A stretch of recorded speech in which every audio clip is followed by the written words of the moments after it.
Use the Force, Luke. Live long and prosper. I was going into Toshi Station to pick up some power converters. Lilu Dallas Multipass. Shut up and take my money. By Grabthar's hammer, what a saving. One does not simply walk into Mordor. X never, ever marks the spot. Winter is coming. You're a wizard, Harry. Stay a while and listen. Hey ho, Kermit the Frog here. Bow ties are cool. So say we all. This is a Play on Nerds.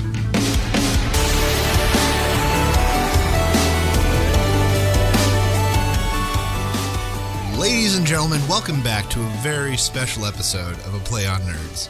I wasn't going to say it we always this say time. that. What? I wasn't going to say it this time. I know we always say it, but this time it's true. So, And now it's no longer special that we say it's special, because it's always but this special. time we're not lying to you. That's the important part. It's true. The other important part is that I am Steve, And I'm Jarman. and we're here to bring you some nerdy shenanigans and fun. Yeah, and this week we got a really heavy, Jurassic-heavy show. That didn't work really well. Boo! Where was I trying to go with that? I don't even know. I don't know. But we're talking about a lot of Jurassic Park stuff and dinosaurs in general in honor of the Jurassic World opening. It's a big movie, so we want to talk Huge about movie. it. It had the biggest opening Friday in movie history. Which is crazy. And it's all apparently... Not opening weekend, slightly different, but opening Friday. Apparently it's the number one worldwide release movie of all time. Not United Damn. States, because I think Avengers just barely beat that. And it beat out Mamma Mia, so that's huge internationally. It also beat out It's Pat and It's lots true. of other movies. Hey, Mamma Mia is like the 9th highest grossing film internationally of all time. What? Why? What? No. Because it didn't do great here, but ABBA is huge in Europe. Well, I guess that's right. Some people want to watch Yeah. Pierce Brosnan sing. I guess they can do that. Yep. See? It's got everything the Europeans love. Except to David Hasselhoff. That's true. But that's only Germans. Only the Germans love David David Hasselhoff. Hasselhoff. Oh, man. So what have you been up to all this time we've been gone? So, for the longest time that we've been gone, Mhm. the only two big things are my wife and I, we had our 4th anniversary. Can't believe it's been that long. I know, right? Dear God. Crazy. And for that, I made a special dinner. One of the few things I make really well. I made homemade biscuits and country gravy. Ooh. I want some of So that. we did a little bit of breakfast for dinner. And then on the weekend, we went to a place called Harry's Hofbrau here in San Jose, California. That is a restaurant that is a model that doesn't really exist anymore. And that is, it's an upscale cafeteria line. Yeah, there's not many of those anymore. Yeah, something that you would have seen in the 50s or the 60s, but now is all but extinct. But all of it was really good, nice hand-carved meats, delicious sides, and then they have an amazing beer selection. Oh, that's key. So if you're in San Jose, I highly recommend Harry's Hofbrau. Now, what I did not realize is that this is not necessarily the most romantic location. It's as romantic as a cafeteria can be. Let's put it that way. And so we went and had a real good time, and that was my my anniversary. And the other big thing, and this is more of an annoyance and a grievance than anything else, we got new interns at work. And I'm not sure if as I'm getting older, I'm just getting worse at telling ages, but all these kids look like they're friggin' 12. Yeah, that's the way it is. And it is bugging the hell out of me. We got kids coming to work with like saggy backpacks. What? Like on their ass or something? You're working at a major company for the summer. What the hell are you doing? But no, they're just annoying. They're always underfoot. They take up way too much space in the cafeteria at work. I just want to hit them. I think it's because we still think of ourselves as like 21 years old. And so But I don't think of myself that way, but they're all 9. somewhere in our head, though, we think of ourselves and we see ourselves in the mirror. We still think we're young people. And then we see people who are actually young people and we're like, holy crap, they look really young compared to my face. I know, but God, they just have no sense of what's going on around them. And I hope that I was never that way. Oh, I know I probably was. I hope I wasn't. Just no but idea of what's in their surroundings. yeah. They're like a cat that you have to step on enough so that they know to get out of your way. Or it just gets trapped by the garage door. Oh, I'm sorry. Yes, exactly. Hey, I barely remember that cat. Your cat Cheeto? Dorito. Dorito, that's what it was. Because my dad asked, what do you want to name it? And I said, Rito Chip. And he said, Dorito? And I said, yeah. Because it was a thing you liked and had in your hand at the time, probably. That was like I was 5. I only liked 3 things. Rito Chip. Rito Chip. So what have you been up to, bud? I went to a bachelor party. It was a lot of fun, and it wasn't your typical, strip club bachelor party. It was laser tag followed by an escape room place, which was a lot of fun. So I know laser. What was the second thing? Like an escape room? Do you have any of those? And you had them in New York, I'm sure, but you might not have gone to them. I don't know. So it's basically like you go from room to room solving puzzles to get out of the room in under an hour. So you have to work with your team to kind of figure out the clues and mess with the stuff in the room to open locks and that kind of thing. It's really fun. Well, no, I've never even heard of that, but that sounds spectacular. It's funny because there was one in Boston. When I went to school in Boston, there was one there very briefly and it went out of business, and that was years ago. And now there's 10 of them competing for business in Orlando, because Orlando is more of the, theme park, amusement park type of place. So it's more of a fit. True. That makes sense. But it's weird because they were around before and I haven't seen them in years. And all of a sudden there's 10 of them now in Orlando. So you have to work with your team, but are there other people in the rooms ahead and behind you? Well, you have a golf have, course, and that you have to wait for people to play through. Well, there's only 3 small rooms, and then there's a game master who's watching on cameras. So in case you guys get irrevocably stuck, they can come in and help you and guide you a little bit. But you try to win without using any hints from them, because otherwise you feel like shit because you used a hint. Did you guys have to use any game master hints? We didn't, which was nice. But the game master did come in at one point though and say, you don't want to look at that yet, because then you'll cut the game time in half. And we're like, okay. Okay, I get you. So apparently we were getting to the wrong clue first that would have gotten us out of the room way too fast. So they stepped in to make it more fun. But the cool part is that I did the voiceover for that particular attraction. I have a friend who worked with me at CNN and then now works at this place. So she called me because she knows I do voiceovers. And so we got to hear my voice narrating the whole thing, which is kind of weird. That had to be obnoxious. It was weird because it's like a cowboy voice thing. So it was 10 minutes remaining. And I was like, that's me. It's really weird. I said that. But the funnier part was the laser tag beforehand, because if you haven't been to laser tag in a while, which I hadn't, I realized how out of shape I am. That's true. God. A lot of running around. And my legs were hurting for days afterwards. But the worst part was the bachelor, who had a couple of beers, these kids came in one of the last games. And it's this really cool laser tag where they have to go over these obstacles and there's all this, environment stuff. And the kids were holding their hand over the sensor on their jacket so that they couldn't be shot. And they would run around shooting us, and then we couldn't shoot them back. So when we got out of the game, the bachelor was like, effing kids, if you didn't freaking cheat, which weren't such cheating bastards, we might have won. And so one of the kids starts crying and goes off to his dad and tells his dad. And the dad almost gets in a fight with the bachelor, gets right in his face and says, you guys are grown men at a laser tag place. You need to behave yourselves. Well, that guy needed to realize that he was facing a bachelor party of guys who've been drinking and think better of it. We kind of surrounded him and he walked away because I wasn't going to. That's a situation he can't win. I wasn't going to. I mean, the guy was in the right. We shouldn't have been yelling at a little kid, but those kids shouldn't have been cheating dickholes. Absolutely. I think that's really the moral here. And the bachelor was very nice about it. He shook his hand. And he's like, I understand what you're saying, and I apologize for speaking to your son in that way, but he's also very unsportsmanlike, and you should talk to him about that. But you are raising a shitty kid. Yes, you are. So yeah, enjoy visiting him in prison. Or at a druggy hangout, whatever they call those. Because my dad always came to visit me at my druggy hangouts. Crack den or opium den? I don't know what the kids do these days. Opium den sounds like a thing, right? Yeah, back in the 1800s. Bath salt palace? Is that ooh, maybe a palace? A palace? Well, den just sounds so drab. Maybe when you're on bath salts, it looks like a palace. Maybe that's true. what happens. But anyways. Well, good. That sounds like you had a good bachelor party. It was entertaining. I would love to go do laser tag, but I don't think it's really a thing. No, there's a Q-Zar here. Oh, really? There's a Q-Zar up by where Anna's parents live. Just make sure you do some stretching first, because, man, I was sore the next 2 days. No, I'm just going to cover the laser thing on my chest and shoot people. Like a dick. of those bastard kids. Those kids got it right. Just walk around slowly shooting people. You're out. You're out. You're out too. Pew, pew.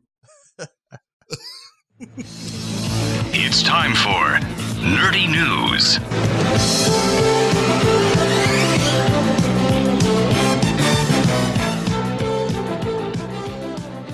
So, Jarman, this week, what do you bring us from the world of nerd news? I always try every week to see. Steven finds a nice, cute story about bugs or birds and gives a good name for it, a funny name. I always try to find a story to annoy him, which usually is in the paranormal range. Legit. So, this week I found there was, I'll post this later in the show notes, but there is a photograph that someone found through Google Earth, like one of the aerial, photographs are taking of the whole planet. All right, I'm with you so far. And it's in Antarctica, and it's basically what's looked like in a movie. If a flying saucer had crashed into the ice or into the snow in Antarctica, this is what it looks like. So it's huge, crashed object into the ice, but it also could just be shadow of, where there isn't snow or ice. It just looks kind of odd because it's kind of at a streak line. So are there like burns, or is it scorched earth, or what? It looks kind of like black. And it looks like there's just a thing sticking out of the ice as if it had just crashed in. Then there's nothing else around it. There's snow smooth all around it, and it's just this one area where there's just like this big submerged object. And has anyone been able to investigate it, or? It's in Antarctica. It's too hard to get to. That's the problem. Come on. So we got satellites that can take picture. We can't send people there. Are you fucking kidding me? Well, it'd be very difficult to send people there in the middle of Antarctica. There are birds that can live there. If they can do it. Well, if I can talk to penguins, then I'll get them to check it out for me. All right. But until then, look into that. Just like Schrodinger's cat, we can't check it out. So it both is and is not a Nazi UFO. All right. Hold on. Help me find this picture. You want me to send it to you? Yeah, send it to me. Hold on. It looks like a vagina. It is a snow vagina. A snowgina. Snowgina? That's a new sci-fi original movie, Snowgina. Maybe. It just looks like the ice cracked and split real bad. But it's like snow. It's not really ice. Everything down there is ice.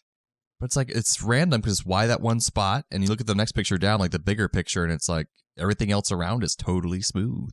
Yeah, but with global warming, ice is cracking and breaking apart all the time. Global warming. That doesn't answer everything. It's not swamp gas, man. Yeah, but aliens answers everything, you dick. It's a weather balloon to you, you asshole. Aliens. I'm not saying it's aliens, it's just aliens. I mean, I don't know. Also, I like this. I like the picture 3 pictures down for the one you just sent me that shows a Nazi spacecraft. Exactly. It adds credibility to the entire story. I think he added that as a joke at the end, just to be fun. As far as I'm concerned, the whole thing's a joke. But you can check it out yourself. They even give the coordinates, so it's actually on Google Earth. It's just a little strange little anomaly there. We'll never know. And if you go to check it out and it's been taken down, you know that the government's in on it. Dun, dun, dun. Well, to keep in habit, my story this week is called "Take a Walk Down Under." On a walkabout? Yeah, it's about Australia and how their government and fish and wildlife people are really, really scared of this new fish that they're afraid is going to show up. It is called the climbing perch. It is typically found in Southeast Asia, and it's been found that even though it is freshwater fish, that it can live and tolerate saltwater. Not its natural habitat, but what they're afraid is that one of these things is going to show up in a boat. And the thing that makes this fish scary is that it can walk on land for huge, huge chunks of space because it has both gills and lungs, which is in itself is scary as hell. But with the water systems in Australia, they're afraid that this thing could spread across all of Australia. And, introducing any species that isn't indigenous could be bad. That spreads too fast. But this one's extra bad because this fish's defense mechanism is that when it's being eaten, it puffs up and gets stuck in the throat of the thing that's eating it. Oh, God. So that could affect other fish, birds, small crocodiles in Australia. So they're really afraid that this thing is going to walk all over Australia and destroy everything. And just be really creepy in the meantime. Walking around with gills. If you've not, take a look at a video of a climbing perch. These things are creepy as hell. It's like a regular fish. Yes, it does look like a regular fish, but it walks on land. It like does this waddle thing, and it can travel up to 400 feet. So it's not that big. No. I was picturing it being really big. No. But it's small enough that birds would prey. A lot of things would prey on it. And they basically would die when they preyed on it. Yep, either die or starve to death. Well, that's pretty disturbing. Yep. Like those flying or raining spiders in Australia last time. Australia's just screwed. In summation, never visit Australia. Yes. It just sounds terrible. That's all I'm saying. It's populated by thieves and convicts. They all speak English, but they speak it real funny, and they got scary nature. Just stay away from Australia. Moral of the story. I'm so sorry to our 2 Australian listeners. Oh, it's all right, mate. No hey, problem. good day, mate. Oh, Chim chim free. That's not. Oh, God. That's that whole area. That's how they all sound. All right, but yeah, that's nerd news for the week. We hope that you learned something, maybe.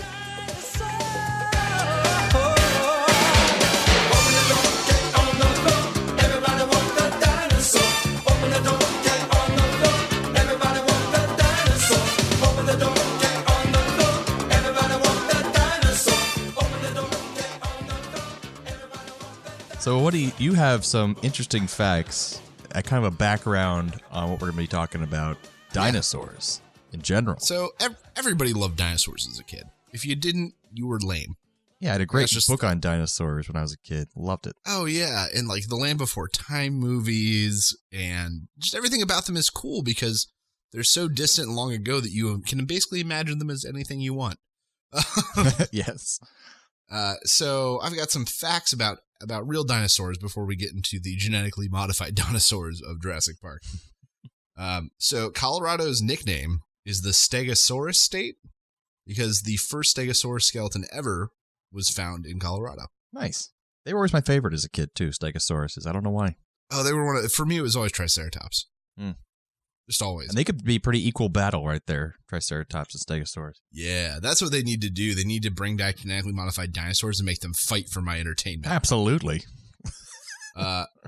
Dinosaurs dominated the Earth for 165 million years. Humans have been around for 2 million years. That's crazy. So let's take that in, folks. We are a very young species. Yeah. Actually, 2 million years might be cutting it short. There are new theories that say that we've been around for 6 million. Up to 6 million. I think you mean 6,000 years for the whole world. Thank you. Yes, that's accurate. And dinosaurs were actually leviathans from the Bible. Yep. And Jesus rode around in them, I think. He probably would have ridden a Stegosaurus. Ouch. The first recorded description of dinosaur bones was 3,500 years ago in China. Since at the time people didn't know dinosaurs exist, China attributed it to dragons, which were a huge piece of their cultural heritage at the time. Makes sense.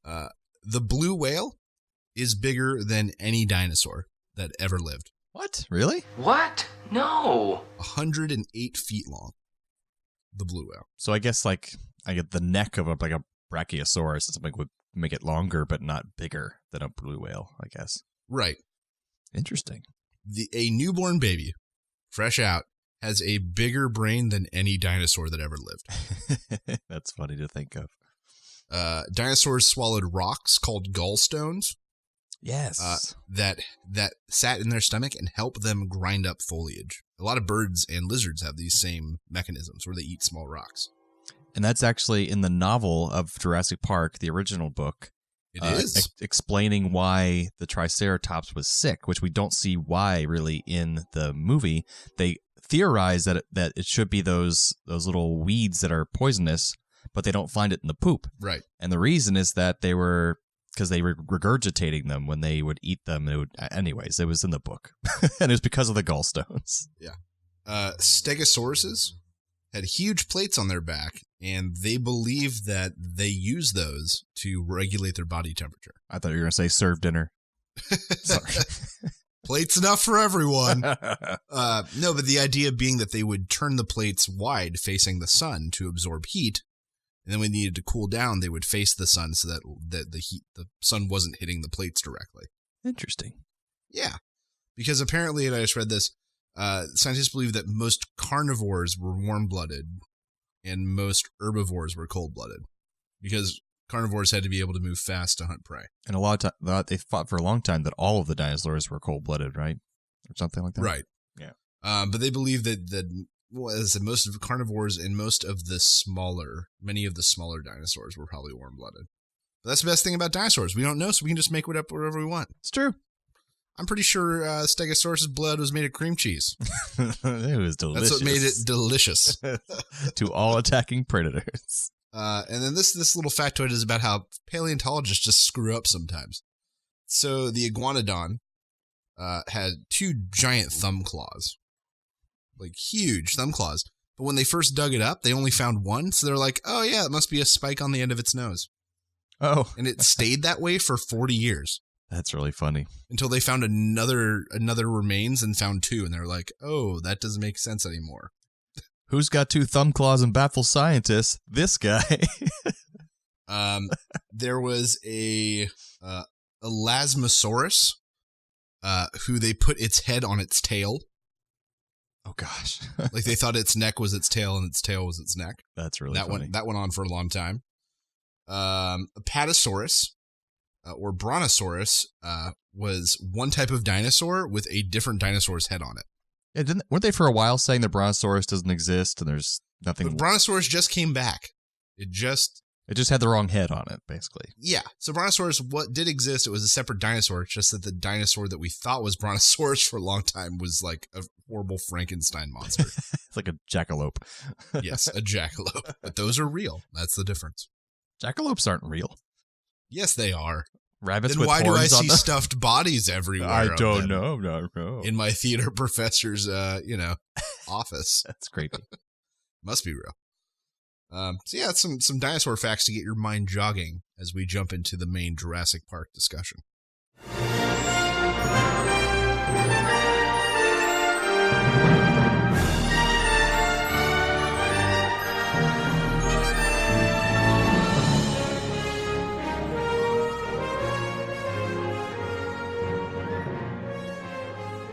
So before we break into the new movie, because I'm sure that we'll discuss it and there'll be a few spoilers. We'll keep them towards the end. Yeah.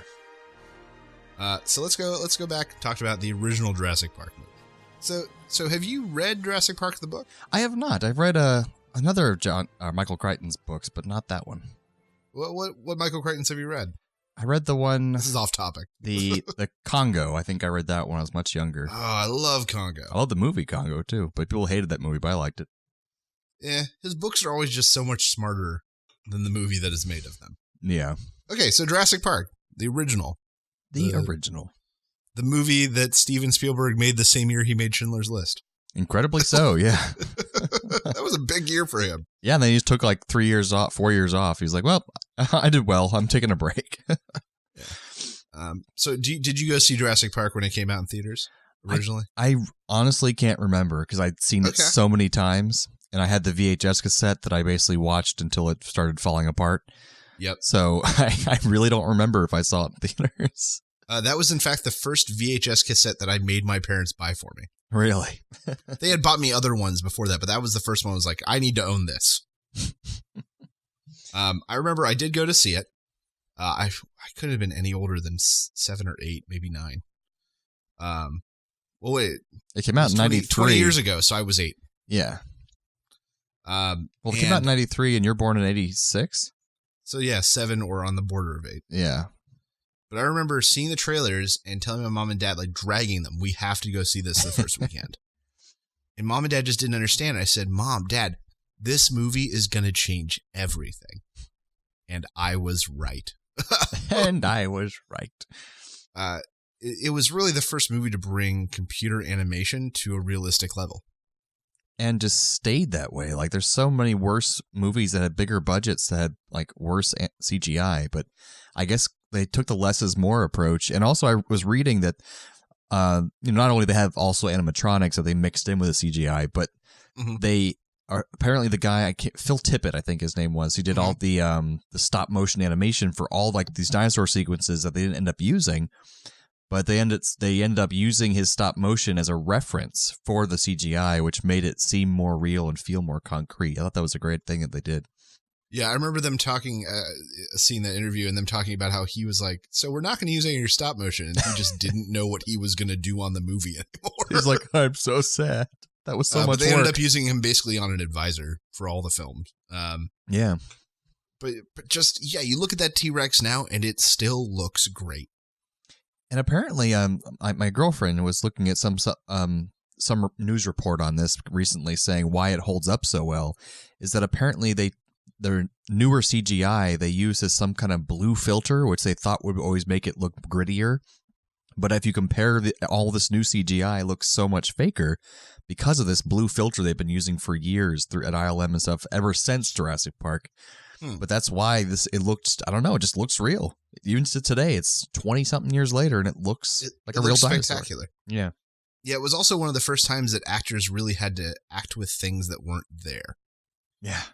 Well, they did that back with like the Ray Harryhausen movies. Like there wasn't a stop motion skeleton in front of them, but they still had to act. That's true. Sinbad and that stuff. Fair enough. But I'm talking like the scene that comes to mind is them running with the Gallimimuses. Yeah. When they're flocking and like just not like knowing what it was going to look like at all. Absolutely. We're running through a field with dinosaurs right now, kids. Imagine it. Just go. Imagine that. And just some beautiful, funny moments.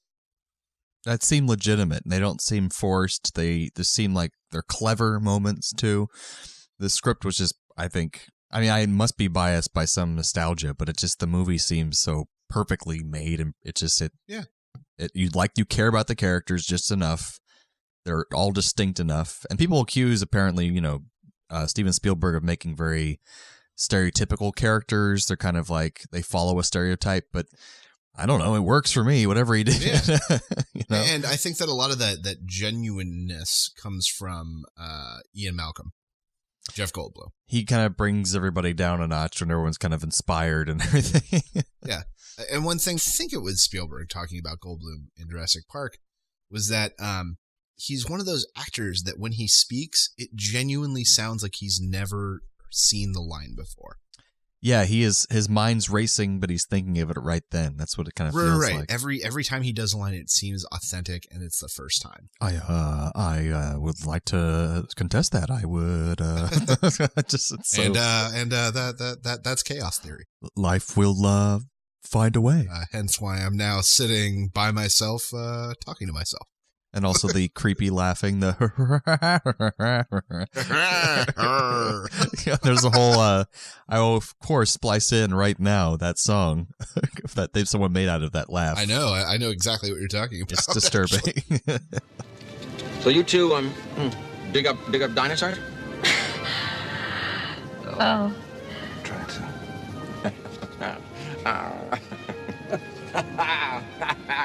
Yo. Yo. Yo. Yo.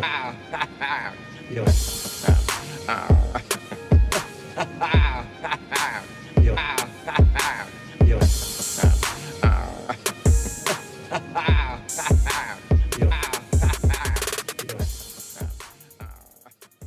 But it's just a genuine movie, some great people. And just a classic. There's no way. So many quotable moments that, just doesn't happen anymore in movies. Now, mind you, I will admit the movie got campy a few times. I think of it's almost a vaudeville bit where the kid is climbing over the fence and he gets stuck at the top. And he gets shocked off of it. Yeah, and his hair's sticking up and he lands and then he wakes up from being dead and says 3 because he was supposed to jump on 3.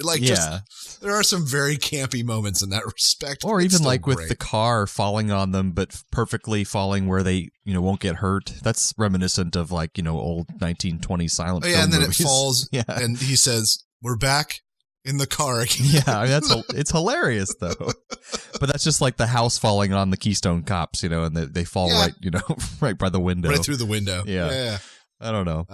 But yeah, a modern classic, and I don't think anyone can argue that. But like shoot her and clever girl and all those different things, it's just perfect. And didn't say the magic word. Wayne Knight, yeah. It's fantastic. Oh, I noticed that because I haven't seen it in quite a while in its entirety as an adult. When Wayne Knight's character is laughing when he's first talking to the guy Dodson or whatever, he makes the exact same noise that the dinosaur makes that kills him later in the movie. They use the exact same sound effect for his laughter. It's like, whoa, that's creepy. I've never noticed that before. So it's like a foreshadowing. And I can't get through this without throwing out the Muppet connection. Of course. The guy who plays Muldoon, the hunter, he was the main character in one of Jim Henson's The Storyteller episodes. And actually my favorite Storyteller episode. So random. Yeah, he plays a soldier who has nothing but somehow gets a magic deck of cards, a magic whistle, and a magic bag. It's a little bit crazy, but it's a great one. Muppet connection. So he has some crazy trivia for this movie too. All right, let's hear it. I just pulled out, there's a ton of it, but I just pulled out some fun ones that I thought were interesting. Kathleen Kennedy, who's now producing the Star Wars movies, she's in charge of basically the Star Wars everything that's happening now. She produced this movie as well. And she said apparently the giant T-Rex head would occasionally malfunction because it was just a huge piece of technology. And she says the T-Rex went into the heebie-jeebies sometimes, scared the crap out of us. We'd be like eating lunch and all of a sudden a T-Rex would come alive. At first we didn't know what was happening and then we realized it was the rain. You'd hear people start screaming. See the giant head start moving around. Yeah, well, what was happening was they built this giant animatronic and it was basically calibrated to a very specific weight. And then they were like, oh, you can't get it wet. And Spielberg was like, no, we're using so much rain in this movie. That's not going to work. And so when it would get wet, water would soak into the skin of the animatronic, and it would become heavy enough that its very precisely calibrated motors would jerk. And so it would shiver, essentially, and they would have to dry the T-Rex before they could continue. As a consequence, you have a terrifying, jittering T-Rex head right next to you at all times. Apparently that the book and the film generated so much interest in dinosaurs that the study of paleontology had a record increase in students, which I remember that happening. The same thing with like Indiana Jones and archaeology. This made paleontology much more popular again. The Tyrannosaurus Rex roars were a combination of a dog, penguin, tiger, alligator, and elephant sounds, which makes a lot of sense. That makes sense, yeah. Oh, yeah. So you were saying earlier this is the same year as Schindler's List that so Steven Spielberg had to go off and start shooting that, and he couldn't finish post-production on this, so he had his good friend George Lucas help with post-production, which I was not aware of. So crazy. George Lucas was in the editing room for a lot of Jurassic Park, which is kind of cool. That explains why the Raptors shot first. Yes. Absolutely. Oh, and Jim Carrey was considered for the role of Ian Malcolm. Man, I'm glad that didn't happen. I just can't see anyone else. But at least in the book, Jeff Goldblum almost played him too eccentric. I can't imagine what Jim Carrey would have done to the role. Yeah, like maybe taking it down. But that was early 90s. That's when he was at his goofiest, you know? Oh, yeah, when that was all he was known for. Yeah, so that would have been a weird choice. But apparently this made Steven Spielberg $250 million, which is the largest sum any individual has made from a single film before. Sounds good to me. Because he had great ties with the merchandise and everything like that, so he made tons of money off this movie. And Sean Connery was originally offered the role of John Hammond, but he turned it down. I'm so glad that didn't happen either. I mean, it might have worked. Yeah, that would have been very different. But Richard Attenborough was just so likable and he's so lovable, you know. And he's Richard Attenborough. Come on. Oh, hello. So the next film, The Lost World, Jurassic Park.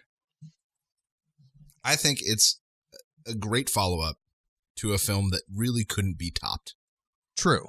I think what it did well is it didn't try to be a second of that film. It didn't even attempt it, which was the best move it could have made. I think it's a fun movie. And people who say it's crap, I think are just aren't able to enjoy things.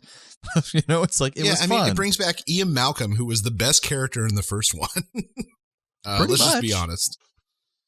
You bring in a whole bunch of new cast members. You go on a totally different kind of adventure. The only problem with your Ian Malcolm thing, though, is that I did notice watching it again now as an adult and watching them right after each other, is that he was far less interesting in this movie. They made him less eccentric. They made him less quirky. So then he wasn't as fun as he was in the first movie because he had to be more of like a leading man character. You know what I mean? Like he felt less Ian Malcolm-y. I'll agree with that. In the books, he's much more that way. He's a little more toned down in the books. Yes, he's much less eccentric. The experience in Jurassic Park has kind of leveled him out a bit. And that's why I kind of took it. It's like maybe he's become less of a arrogant asshole. Because here's the thing. In the book, he's a mathematician. Yeah, I always wondered why he's a mathematician in the movies too, but they don't explain why they need a mathematician there for the first movie. He does like failure analysis. Okay, I could see that. That's his expertise. He does like failure analysis for theme parks and that sort of stuff. And basically the reason he's so opposed in the books is that every single analysis he has done has been that this park is going to fail. Every single one. And that's why they bring him, because he's like the skeptic expert. They have to convince him publicly to, endorse the park. I got you. Yeah. But yeah, he's a mathematician. Yeah. And this one, there are a lot of campy moments and the silly, of course, gymnastics moment that everyone makes fun of. It is ridiculous. You got cut from the team? Like, it's just ridiculous. She flip kicks a velociraptor out of a window. I mean, that's... But then it also has... what's his name? Why am I blanking on it right now? Tall guy. Oh, Vince Vaughn. Vince Vaughn. And he just has a fun role. And Julianne Moore is a fantastic actress, so that's pretty awesome. She is so hot for an older lady. She hasn't changed in like 20 years. I know. That's what makes her the hottest. Well, she's a fantastic actress, and she's, but apparently she only took the role in this movie to pay off a divorce settlement. I don't blame her. It's funny. But yeah, just a great movie that didn't try to be the original. One of my most distinct memories with this, I'll say movie in general, is my senior year of high school. I was a teacher's assistant for Miss Emerson. I may have already told this story. Who knows? We've been doing this a long time.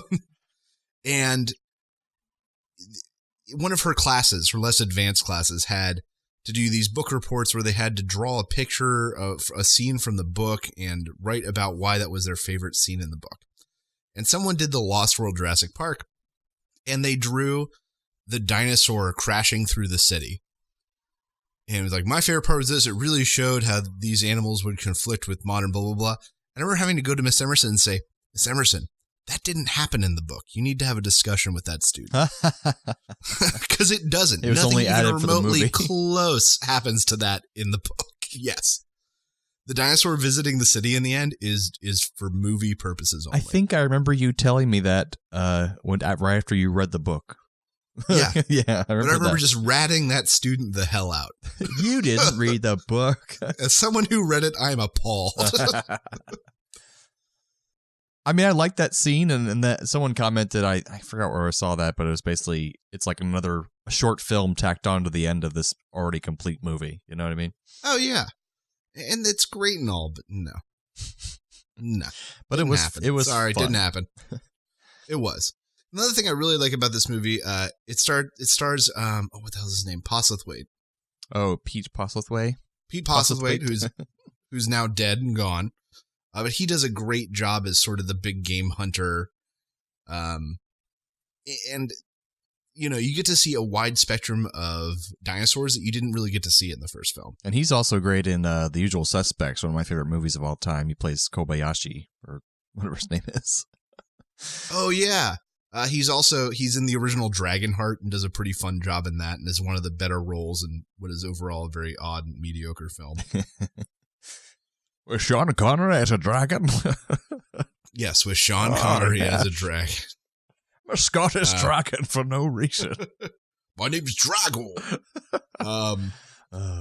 So that terrible movie aside, check out Lost World if you haven't, because it's a great one. And apparently it had 50% more dinosaur action in this film than the original Jurassic Park. I've got no doubt of that. And something that always confused me was how the ship gets there and all these people are dead on it, but there's no way that Tyrannosaurus Rex could fit in those small rooms, and he was still in the cargo hold. So how are all their arms ripped off and they were killed? And they never explained that in the movie. But originally, the script called for a scene, apparently, where the velociraptors got on board of the ship, and chaos ensued, and that's how the T-Rex gets loose. And they killed everyone on board because they're velociraptors, and that makes more sense. Naturally. They can fit into the rooms. So they just don't explain that in the movie, and somehow people's like arms were left on the steering wheel of the boat. It's like, no, there was no T-Rex that got into that room and then got back in the cargo hold. It didn't make any sense. And then the funny thing about Lost World is they took a lot of bits from the book, for the first book, that got cut out of the first film, and they were like, oh yeah, we'll use that. Yeah. The best example being the opening scene with the little girl and her parents on the beach on vacation and her getting eat up by a compy. Yeah, the little tiny dinosaurs. That's the beginning of the book, of Jurassic World, the first book. Jurassic Park, the first book. Jurassic Park. Yeah. Jurassic Park. The original book, that's pretty much one of the beginning scenes of the book. Which is a hallmark of Steven Spielberg, because he, like, with Indiana Jones, he couldn't fit a lot of sequences in that, so he shoved them in the next one, the Temple of Doom. Yeah, Temple of Doom got a lot of the action sequences that just could not have made it into the original. Exactly. Works out really well. So now let's talk about oh boy, just a train wreck of a film. There's no other way. Jurassic Park 3. They didn't even bother coming up with a clever title. Nope. Just Jurassic Park 3. And what was really weird is that even the title comes on the screen and there's like 3 slashes for the 3. I'm like, oh, is this like a horror movie now? Is this like a cheap horror movie? And so here's the worst part about this film. Is on paper, it should be a pretty good film. They have a really good cast. Yeah, and even the plot itself isn't that bad. It made sense how they got back to the island, you know. Who's in this film? William H. Macy. Sam Neill is back. Mm-hmm. You got David Duchovny's wife. What the hell's her name? I'm looking her up. There we go. Téa Leoni. Téa Leoni. You have Alessandro Nivola, who's done some decent character work. You've got Michael Jeter, who's like one of my all-time favorite character actors. I don't know that name. The guy, if you look at him, you'll recognize him. He was in The Green Mile. That's probably what he's most notable for. He's just a short, funny little guy. Oh yeah, that guy. Yeah, absolutely.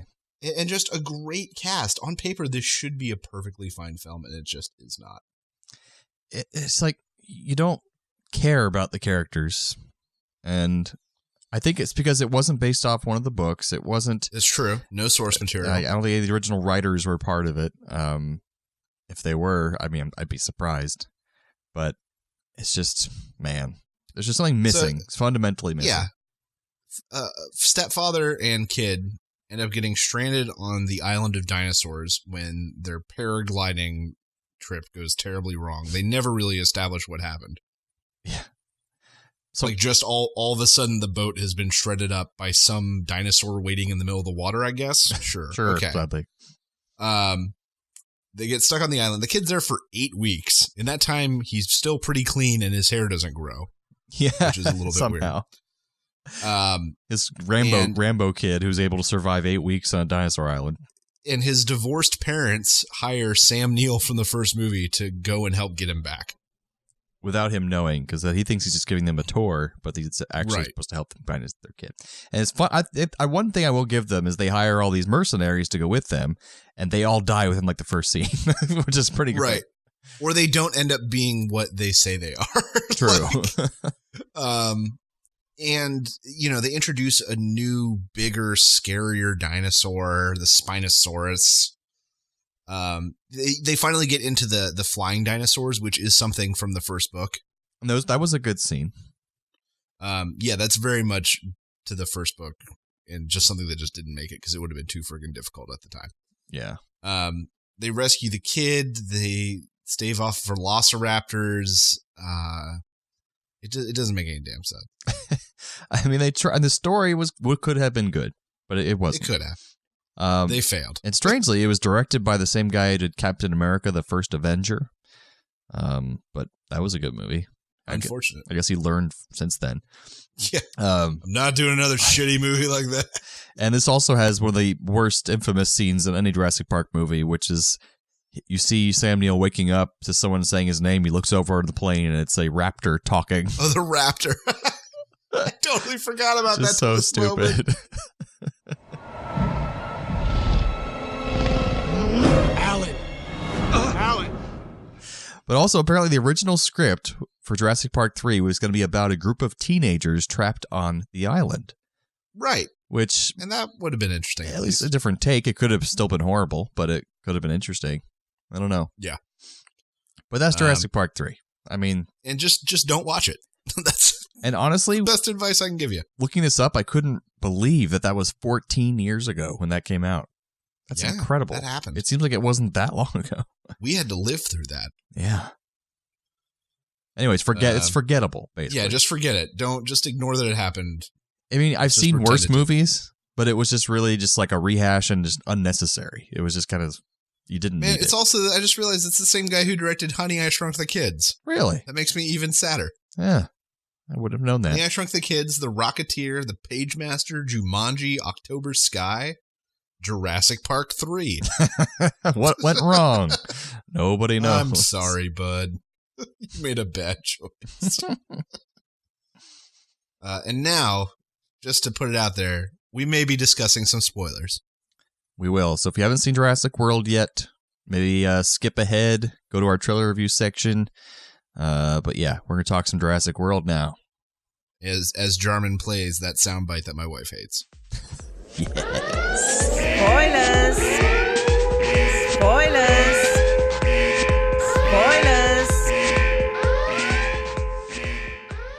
Spoilers! Spoilers! So we've both gone to see the new Jurassic World. And I thought it was a really fun movie.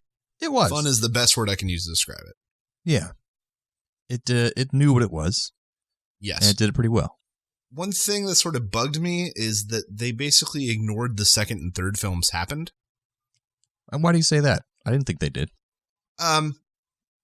Because if a Tyrannosaurus Rex got loose in New York and killed a bunch of people and caused a bunch of mayhem, that island would never have been made. I mean, but they do a lot for the time because they say it didn't start till 2005. So that kind of allows the time period between 1997 when the Tyrannosaurus Rex got loose to like do a PR campaign. So you have like 5, 6, 7, 8 years until they open the park. So that kind of worked for me. You know what I mean? Maybe, I guess.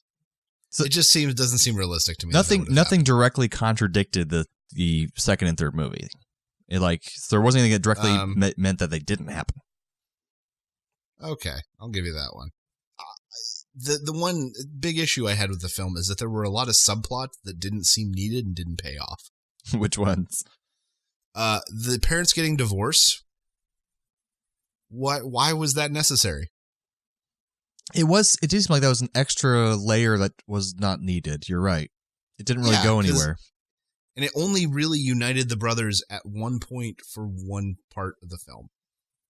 Yeah, and I guess that kind of helped. It gave them something. It gave the older brother a reason to, hey, maybe I should care about my brother a little bit more because this is going to be a tough time. You know, right. It gave him that kind of reasoning. The parents getting divorced. The whole military contractor thing got really muddled. I understood why it was there, but it got really, really muddled at probably about 2/3 of the way through the film. I agree with that. I was kind of confused throughout, like who was at what level and who was at what loyalty, and I didn't really realize what was going on. It was kind of complicated. Right. Things that were just very foreseeable. The best example I could think of is the guy learning to fly the helicopter. Oh, yeah. Having his, that was like loading a gun in the first scene of the film, and you knew that he had to fuck something up later. Don't worry, I got this. And in the trailer, we get to see a helicopter crash through the dome of the flying dinosaur thing. So it was like putting one and one together. You just knew that was going to happen because I didn't remember you can't that. fly a helicopter good. You saw the trailer and it was like, oh, okay, there you go. That's funny. Also, my thing with Chris Pratt is that I like Chris Pratt. but I think he is much better suited for Andy Dwyer on Parks and Rec, and also Star-Lord I think also worked because he's not playing a guy who is so intense and very serious. Because as Star-Lord, he's like a goofball and kind of an idiot sometimes, but he gets lucky a lot. I'll agree with that. I don't think they let him be funny enough. Mind you, he did have a couple very funny moments. Yeah. But I just don't think they let him do his thing enough. And also, like, there was a moment, which I was kind of like, that was not done very well, where Claire shows that she can be kind of a badass. And then that's right when the kids come up, they see her do something. I can't remember what it was, but she did something like kick something, or she saved Chris Pratt's character from something. Yeah. She shot a dinosaur with a trank and then shot it like 5 more times. Yeah. And then as soon as that happens, they get into a car and they're like, no, we want to stay with him. And it's like, why? Right. Do you see what she just did? Like, he didn't do anything yet in front of you guys, and she just was badass. Like, so that kind of upset me. They should have used that moment to be like, hey, our Aunt Claire's not so bad after all. She's kind of cool. And the other thing that, and I don't know if they did this on purpose, I don't think they made her unlikable enough at the beginning. To make her grow enough? Well, maybe they didn't want to make her unlikable at all, but she's like... Right. And mind you, she seems like an individual that maybe didn't have her priorities straight, but I don't think we disliked her the way that we needed to for the turn to be that much bolder. I mean, I kind of like the fact that she was only bad by habit. She wasn't purposefully neglectful of the boys. She's not a bad person. It's just that she's, her job is her priority. And she's running a major attraction. I didn't feel like they were wanting us to not like her or, but you're right. I mean, that didn't allow for a very big change in her character, but yeah. I didn't mind that so much. I feel like Henry Wu's character came out of nowhere, and they didn't do a great job of introducing him back. Or making him have a very big presence in the movie. Well, because he has a huge part in Jurassic Park, the book. The original one. Then he dies. A much larger part. Huge part. And a lot of, actually, that's one thing I was impressed with. A lot of his dialogue in this is a lot of the sentiment that came from the book. In that, like, we want these dinosaurs to be more real. And he's like, none of these dinosaurs are real. These are all manufactured dinosaurs. Nothing we can do is going to make these real dinosaurs. Oh, it also allowed for a lot of the mistakes that they made with how we now know dinosaurs looked. Because he even says that line, he's like, none of them would have been like this back in the day. They've all been mixed with something, like that. Right. And it's like, oh, that's why the raptors don't have feathers and that kind of thing, Yeah. So, and like we mixed them so that made them easier to be seen. In the original Jurassic Park book, he talks about how all the dinosaurs move too fast and people expect dinosaurs to be slow. And he's like, I could change their DNA to make them a little bit slower and make them more what people are expecting. Yeah. And John Hammond says, but that's not real. And he says, none of this is real. That's important. But then in the whole subplot of him having worked something out with the military contractor guy, that was really unclear what happened. What was their end game? Like, what were they trying to do? I don't. Right. Henry was like, our deal's still on, right? And he's like, yeah. And I was like, what? Why do we care about this? A couple, I'll say, just douchebaggy filmmaker. We do this whole buildup with Chris Pratt being the alpha to the Raptors. You see it in the preview. Mm-hmm. And there's so much emphasis put on this. And then he steps up and he's the only one that can lead those Raptors out on the hunt. And he takes them out. And within 10 seconds of them running into the, whatever the hell it was, the Indominus Rex. Yeah. The whole game switches. Like everything before doesn't matter. I kind of like that because I was totally not expecting that. I was not expecting that to happen, and I thought that was a really cool... I mean, I think it should have been a little more difficult for them to take to their new alpha, but yeah, I thought that was really... Maybe one of them rebelled, and they kill that one. Something to make it more than just like, the Indominus Rex made some noises, and now they're his bitches. Yeah. I think maybe he should have killed one of them. The Indominus Rex should have eaten one of them and been like, "Look, you work for me now." Right. There should have been something more, but it just felt like a betrayal for all this buildup that the audience had gone through. I liked it because it was so unexpected. And I was like, "Well, I was not expecting to go that direction," so that's kind of cool. Here's just a plot point for me that bugged the shit out of me. Yeah. So the Indominus Rex escapes its cage by lowering its body temperature and making fake claw marks on the wall. Yep. Right? how the hell would that animal know that lowering its body temperature was going to have that effect? Yeah, like how would it know that it's being monitored in that fashion? Right, exactly. We understand it's a smart dinosaur, but no animal or human. I'm not even sure a human would be like, I wonder if they're tracking me by heat. I should lower my body temperature. Nobody would do that. That's why I was half expecting the whole time for them to keep saying, oh, what else was it mixed with, that eventually they say human DNA. I thought they were going to say that, and that's why he like understands the humans. Maybe like he heard them saying that and understood, you know? That was one of the early rumors about the film, was that it was going to be mixed with human DNA. Because that would have been, it would be cool to be not, like a human walking around like a dinosaur, but the fact that it's just had a little bit of human DNA in it, that kind of added something in. I wouldn't have minded that. That would have been cool. That being said, all of that being said, I thought the ending was epic and awesome. I thought the ending kind of just dropped suddenly out from underneath me. I don't know. It's like the ending sequence of the battle was great, yes. But then, like, the last few lines, like that little end thing at the end, the button, it just wasn't there. Like, there was no beautiful moment like there was at the end of Jurassic Park, where they just look out the window and see the birds flying, or the pterodactyls flying at the end of Lost World. It's like, there's no moment like that. It was just like, what did he say to her at the end? Owen's the character? Oh, I don't even remember anymore. Because it wasn't very memorable. It was just kind of like, yeah, it was great working with you, or something like that. It's like that. And then the movie ends. Like, they should have ended, like, maybe with the battle or something, because that battle was epic. Yeah, that was so, the one remaining velociraptor who's still loyal to Chris Pratt, and then the little weird autistic kid saying, we need more teeth. Yeah. And they go to get the T-Rex, and the T-Rex battles. And honestly, and I hate to say this, as soon as he said the we need more teeth thing, it gave away what was going to happen to me, unfortunately. That the water monster was going to take it out?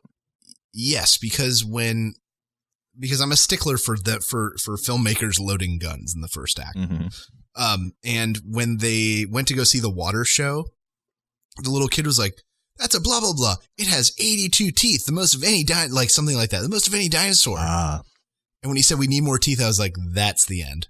The only thing big enough in the entire park to kill that thing is going to kill it." What's really cool is that apparently people have noticed this now. The scars that were on the T-Rex are the same injuries it received in Jurassic Park 1, the first movie. It's the same T-Rex. Because the T-Rex at the end where the banner falls down, it's like apparently it's the same T-Rex. And that's why it's this, and that's funny because Steven Spielberg wanted the T-Rex to be the actual hero of the first story. And so he kind of is now. He's come full circle and he's still the hero of the story, taking out the Indominus Rex. So that was pretty cool. Oh, I think one of the most beautiful moments of this movie that I think they did on purpose was they do a panning shot of the grassy fields and all the dead brontosauruses laying around. Yeah. And it's like the same exact camera movement of the first movie where they're viewing all the beautiful brontosauruses living, and this one they're all dead. I'm like, that was a really powerful moment. I thought that was really nicely done. True. And that also led to one of the only animatronic shots of the entire film, which I thought was really nice and very much connected the actors in a way the rest of the film didn't quite hit. When they're up close to its face and it was dying. Yeah, when it's just the neck and up. Yeah, that was a really nice moment. A lot of Chris Pratt trying really hard to act. Yeah. Because I like him as a comedic actor, but he's just, I don't believe him very much when he's being serious. And here's something I felt was really underutilized for such a big, not to say a big setup, but for such a setup. When they put the night vision cameras on the raptors, I thought we were going to get much more cool camera stuff out of that than we did. That could have been a lot. They could have done a lot with that. They didn't. You're right. Yeah. We got a couple muffled shots and very quick shots of them killing guys and background noise, and every now and then a shot of them chasing the mode. But I just feel like it could have been so much cooler. Raptor POV, man. That'd been awesome. Raptor POV, motherfucker. Oh, I already noticed this, but the very last scene, Chris Pratt randomly has like a predominant mustache and nothing else. I'm like, why does he have a mustache suddenly? Did you notice that? No. When you see it again, because I'm sure you will, keep an eye out for that mustache at the end, because like he had stubble the whole movie, but all of a sudden at that last scene he has a really mustachio. Yeah, he's like real strong and like a little soul patch kind of thing. I'm like, The hell?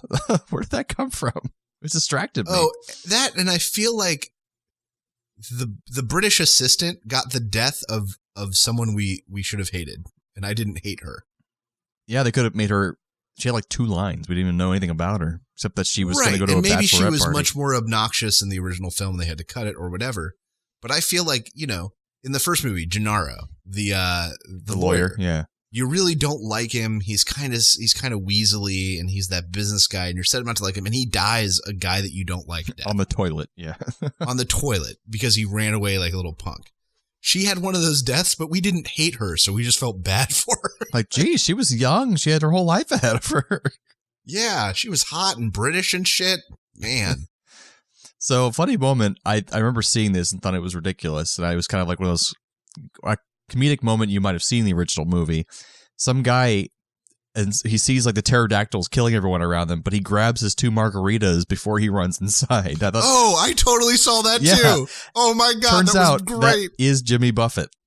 What? That's Jimmy Buffett in a cameo getting his margaritas before he goes inside. Well, it makes sense that there would be celebrities there. And you could see a quick shot. There's a Margaritaville right there in the park. They have his restaurant there. So that was too funny. That was so I good. particularly remember seeing that. Like, oh, that's a funny little moment. The guy stops to get his margaritas before being killed, you know? And that was Jimmy Buffett. So that's too funny. Yeah. Holy crap. I noticed, I didn't know it was Jimmy Buffett, but I totally saw that and laughed at it in the theater. Yeah, I didn't know it was Jimmy Buffett either. It's great. And also, apparently, a long time ago when they first started developing this script and this plan to make this movie, Harrison, not even that long ago, actually, it was after 2008, but Harrison Ford was going to be starring in the Chris Pratt role. I'm glad they didn't do that, because it would have been a completely different take in the character, because he couldn't run around like crazy like, you know, Chris Pratt did. Well, and on top of that, the romance angle would have been creepy as hell, or they would have had to make the woman much older to make it work. Or just scrap the romantic aspect entirely. But that's not how movies work nowadays, you know that. Yes. There has to be a romantic aspect.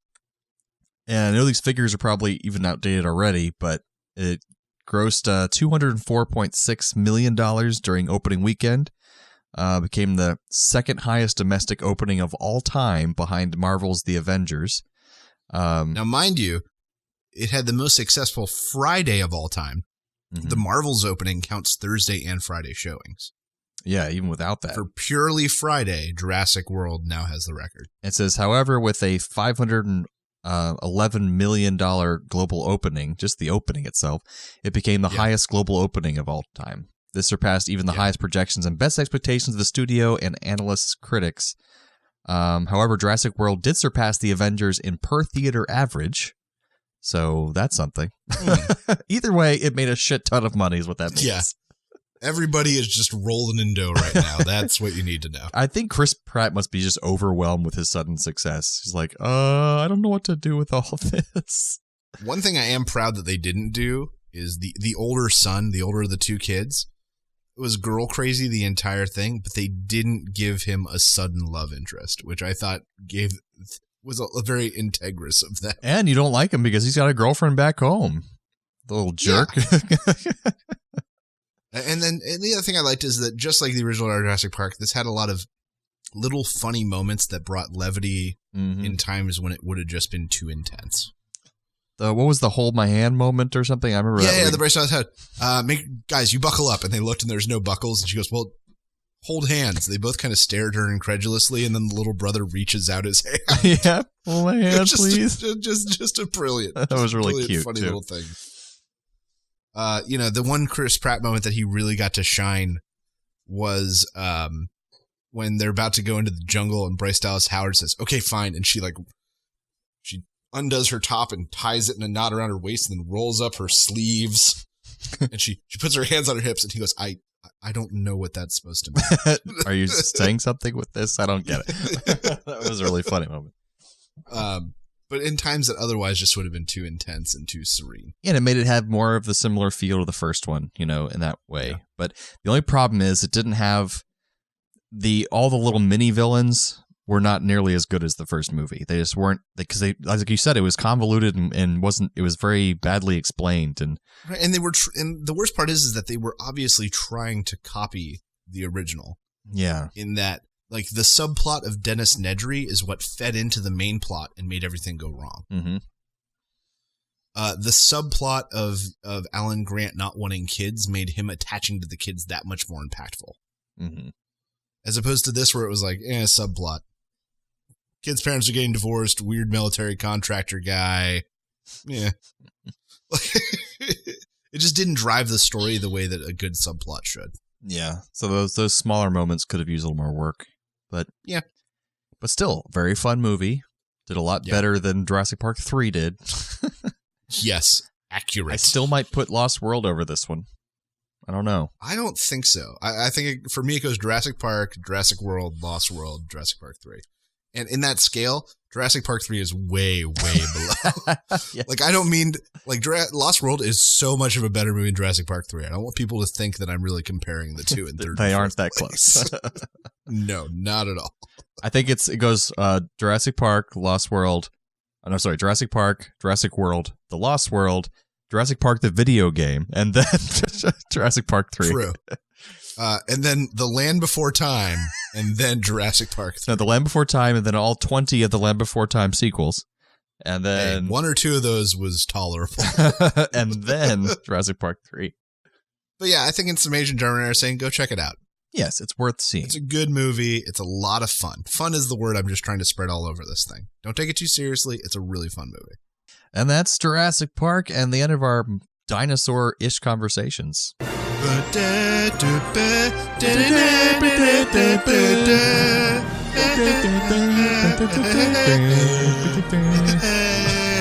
Oh, God. Oh, I wanted to say a fun little thing I found is that if you wanted to build a real Jurassic Park, they did an actual, and yeah, it's $23 billion, $432,400,000. That's how much money it would cost. To build it, and then it would cost another $11 billion a year to keep it operating. And also the guy who Alan Grant is based off of, Jack Horner, I believe his name was, he says that he believes we will actually have a dinosaur in a lab in 5 to 10 years from now. And he was a consultant on all 4 films. Exactly. Yep. So if he believes that, it's probably true. And in fact, in the third film, Jurassic Park 3, one of the only moments of credibility is Ellie says that Ellie has just written a book and she says she's trying to get a quote from Jack Horner. Yeah. So it became to go into very her book. meta at that point. So meta it hurts. So yeah, Jurassic World, check it out. And now it's time for trailer reviews.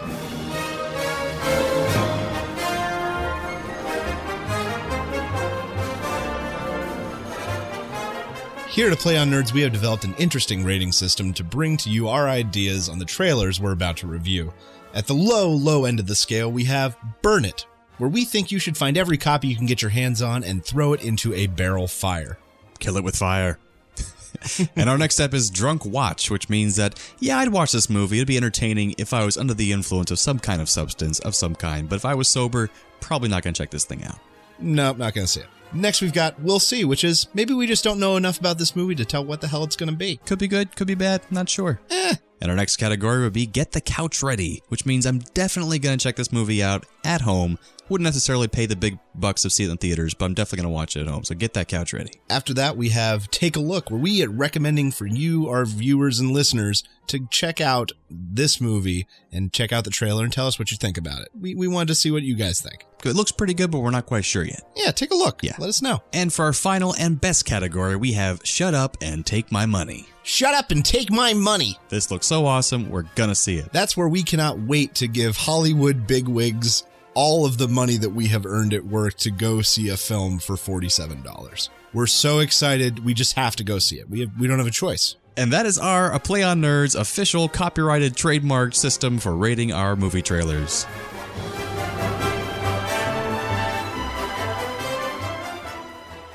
So the first movie that we're reviewing this week is The Martian. Every human being has a basic instinct to help each other out. If a hiker gets lost in the mountains, people coordinate a search. If an earthquake levels the city, people all over the world send emergency supplies. This instinct is found in every culture, without exception. At around 4:30 a.m., our satellites detected a storm approaching the Ares 3 mission site on Mars. The storm had escalated to severe, and we had no choice but to abort the mission. But during the evacuation, astronaut Mark Watney was killed.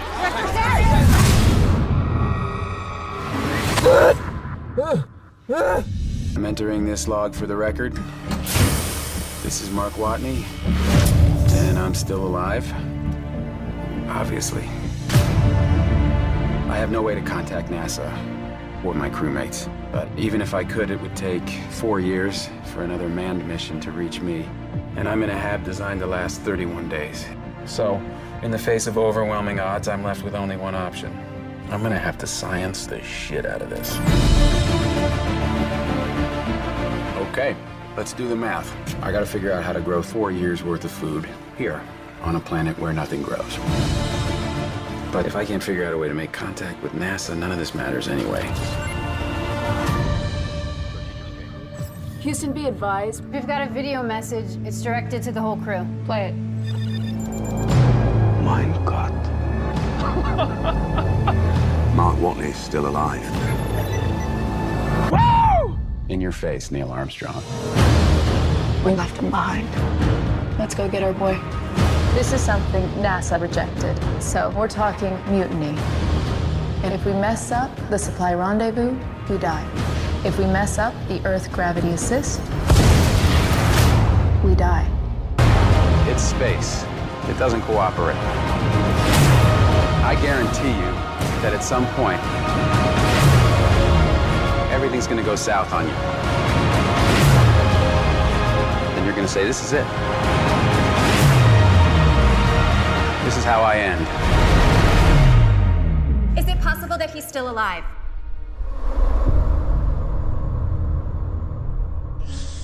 I think there's been a lot of buzz about this movie, and I think it looks pretty good. It's I think it does.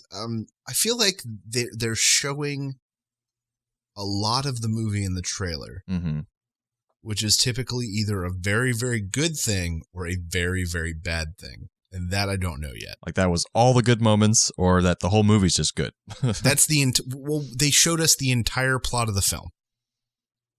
And part of that because it's a very popular book, apparently, so people already know the plot. They just want to show. Yeah, but who reads books anymore, Jarman?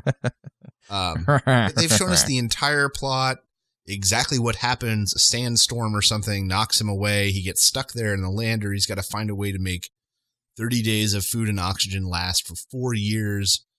The team decides to go back for him. There's a NASA cover. Like, we know everything in the film. What is there left to surprise us? Right. So that makes me hope that there's something huge they're not telling us. Like aliens? Like he actually finds Martians. He finds the Martian and they live together and have babies. Or he starts talking to like a delusional version of himself that's only in his mind. Like Moon? That'd be great. Except for Moon, it was real. Well, yeah, they were real clones, but he was definitely delusional at times. Oh, yeah. I love Moon. Oh, Moon is so good. If you haven't seen Moon, watch Moon and then go die. Because then he can die happy. It's so good. Sam Rockwell should have got an Oscar nomination for it. That's how what's good really it is. confusing is so many actors in this movie were also in Interstellar, The Martian. So it's like I'm really confusing the two of them. I could be confusing Bryce Dallas Howard and Jessica Chastain again because I always get them confused. They are almost the same person. Yeah, it's accurate. Both of them gorgeous redheads. Yeah, I don't.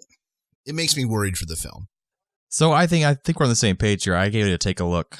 I need to see a little bit more. I'm going to take a look. It makes me worried for the film. That's all I'm going to say. Yeah, but what I see looks good. It looks beautifully shot, well acted, like an intelligent sci-fi movie. So. Yeah. We know there's going to be a little bit of comedy in there, as shown by the main character saying, I'm going to have to science the shit out of it. Exactly. That's funny. So yeah, take a look. Take a look. See what you think. So now we're going to talk about our second trailer, Into the Grizzly Maze. And into the Grizzly Maze we go. I can't even get through the entire title without giggling. Play that clip.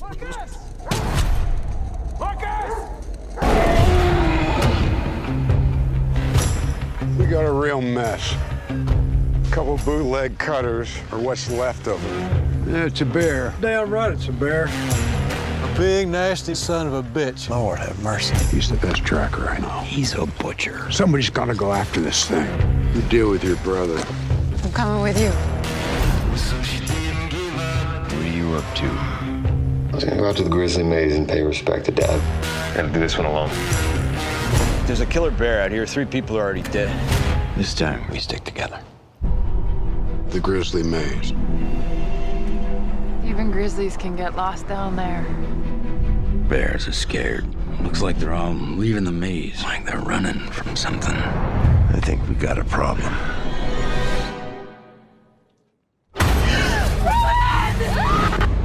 We're in the kill zone.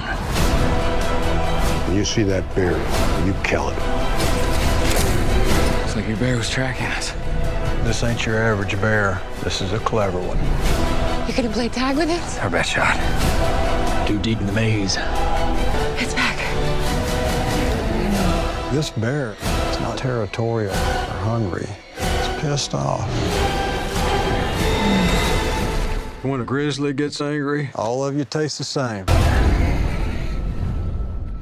So on first watching this, it like first started, I'm like, oh, it looks pretty decent, and that first shot of the grizzly in the trailer looks pretty scary, and I was like, oh, this looks like it could be Right, it pretty looks good. like a scary setup. Yeah, like I'm hooked. What's going on here?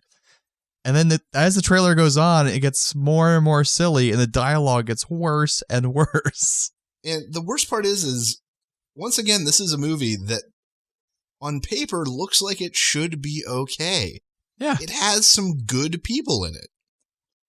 Now, James Marsden, Thomas Jane, Piper Perabo, Billy Bob Thornton, who despite all of his insanity, I actually do like. Yeah.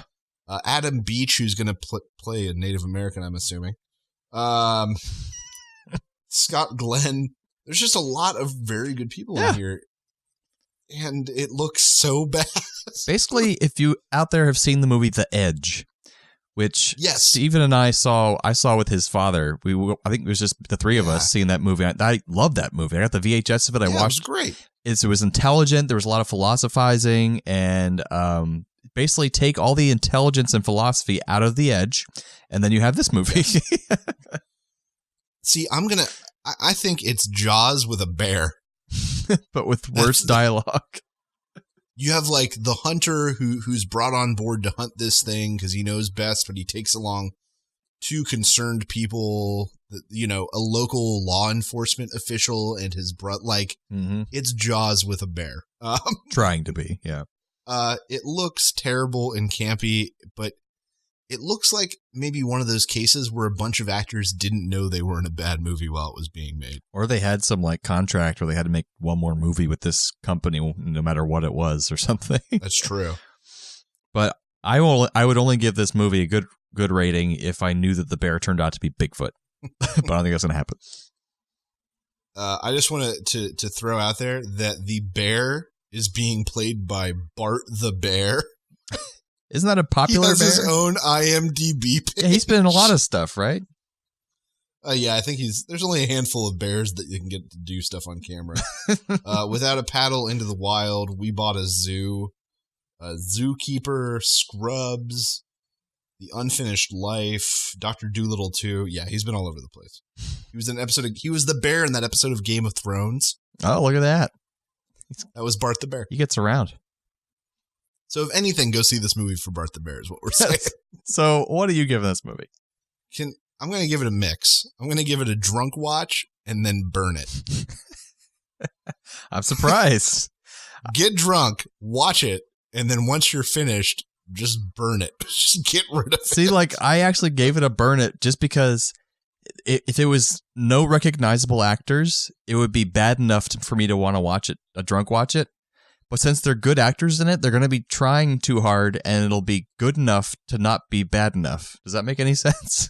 Yeah, no. So it's just going to be a shit, boring, and stupid movie, whereas if it was just unknown actors who are really bad, it would be even better, and I would have watched it. Right.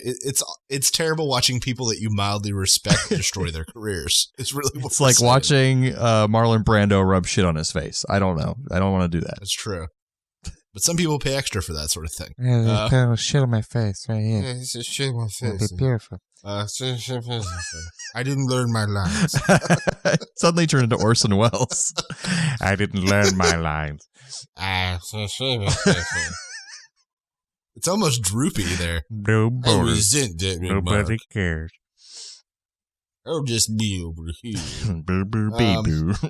So yeah, this movie, like, burn it, shit on it. It's gonna be bad. Indeed. So that pretty much does it for this show. It's been a good show, and we did get one little message from Ryan, or at Positively Nerdy, who's a great loyal listener, and I've co-hosted with him on 10 Forward as well. And he noticed that our Muppets episode... He got me. Or not Muppets episode, our Monty Python episode. You didn't notice that John Cleese was also in the Muppet Caper. The Great Muppet Caper. The Great Muppet Caper. Yep. He plays a far too British and polite British gentleman. And I completely forgot. And he's absolutely right. I'm ashamed of myself. It's crazy because Steve gets all the Muppet connections. And you missed that. It's true. I did. I overlooked it. There's probably at least one or two others in Muppets too that I just didn't think of. There's got to be more crossovers between Monty Python people. They're just, yeah. Yeah, because they get around. But yeah, thanks again, Internet. Join us again next week for a lot more nerdy fun. I'm sure we'll have something great for you. Absolutely. And until then, you can always check us out on Twitch as well. We have streaming on, I think it's Tuesdays and Mondays. No, Mondays are Glitzy Gamers. Thursday is Patrick. Yes. And Saturday is Patrick. And we have lots of gaming going on right now. So check it out. It's a lot of fun. And check us out on the Google Pluses. We're on Twitter. We got the Twitch. Ooh, we're on YouTube. We're on Instagram and Tumblr now, and I've actually started doing things on there a little bit. So we're on those things that Jarman said that I don't understand. And Vine. We're on Vine. We're on Vine, apparently. It's great. There's no, as I always say, there's no reason for you not to know SoundCloud, us. YouTube. SoundCloud. We're everywhere. We attach cassette tapes to seagulls and just send them out. I'm not sure where they go, but they, someone's getting those cassette tapes. Somebody. There's like a really sad African village that just gets all of our Who is sending me stuff? I don't want it anymore. I want bread. That's awful. All right. Thanks again, Internet. We'll see you next time. Stay dirty, my friends.